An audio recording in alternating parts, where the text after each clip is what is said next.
Kushinagar international airport से कब से होंगी विदेशी उड़ान? आखिर अब तक क्यों नहीं शुरू हुई अंतर्राष्ट्रीय उड़ान?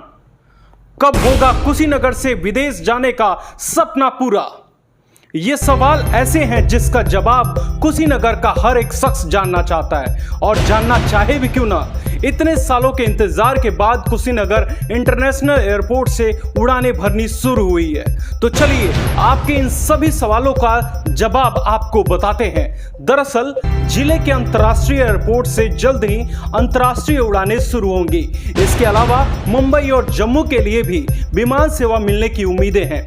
हवाई अड्डा सलाहकार समिति ने पिछले महीने की बैठक में ही नई घरेलू उड़ान और अंतर्राष्ट्रीय सेवा शुरू करने का प्रस्ताव तैयार किया था। इसके अलावा एयरपोर्ट पर यात्री सुविधा बढ़ाने के अलावा कई अन्य बिंदुओं पर भी तेजी से काम हो रहा है।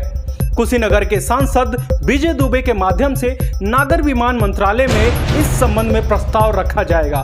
सांसद ने व्यक्तिगत रूप से नागर विमान मंत्री से मिलकर प्रस्ताव देने का आश्वासन समिति को दिया है। कुशीनगर एयरपोर्ट से अभी दिल्ली के लिए एक विमान सेवा उपलब्ध है। स्पाइस जेट कंपनी की तरफ से 80 सीटर यात्री विमान का संचालन किया जा रहा है। यात्रियों की शिकायत है कि वह भी हज यात्रा के कारण स्थगित हो जा रही है। कुशीनगर अंतर्राष्ट्रीय एयरपोर्ट से विदेश या देश के सुदूर स्थानों पर भी उड़ान भरने के लिए लोगों को अभी कम से कम 5 माह का इंतजार करना होगा। दरअसल उड़ान विस्तार में एयरपोर्ट पर इंस्ट्रूमेंट लैंडिंग सिस्टम का न होना बाधा बन रहा है। एयरपोर्ट प्रशासन का कहना है कि ILS लगाने की निविदा प्रक्रिया पूरी हो चुकी है। सिस्टम लगने में 5 महीने का और समय लग सकता है।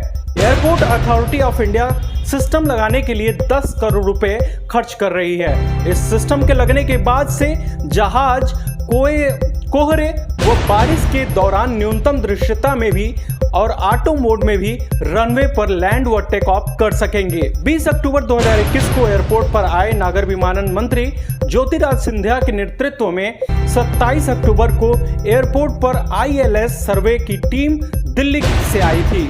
नागर विमानन मंत्री ने मीडिया से बातचीत में ILS का कार्य जल्द शुरू करने की बात कही थी। नागर विमानन मुख्यालय दिल्ली के संयुक्त महाप्रबंधक SLS राजू की नेतृत्व में आई टीम ने AD तरुण गुप्ता व सहायक महाप्रबंधक मोहम्मद नसीम शामिल थे।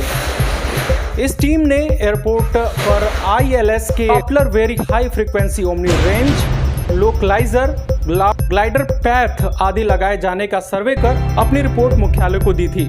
एयरपोर्ट प्रबंधक सुरक्षा संतोष मौर्य ने बताया कि किसी भी एयरपोर्ट पर हर मौसम में जहाजों में बाधा रहित व सुरक्षित लैंडिंग व टेक ऑफ करने के लिए परफेक्ट नेविगेशन इक्विपमेंट का होना जरूरी होता है। कुशीनगर इंटरनेशनल एयरपोर्ट के निदेशक AK द्विवेदी ने कहा, बढ़ाने के लिए सभी जरूरी संसाधनों की स्थापना की जा रही है। ILS लगने की प्रक्रिया चल रही है। अभी इसमें 5 माह का और समय लगेगा। कुशीनगर की खबरों को देखें कुशीनगर के नंबर 1 न्यूज़ पोर्टल पर। कुशीनगर समाचार को अभी फॉलो करें।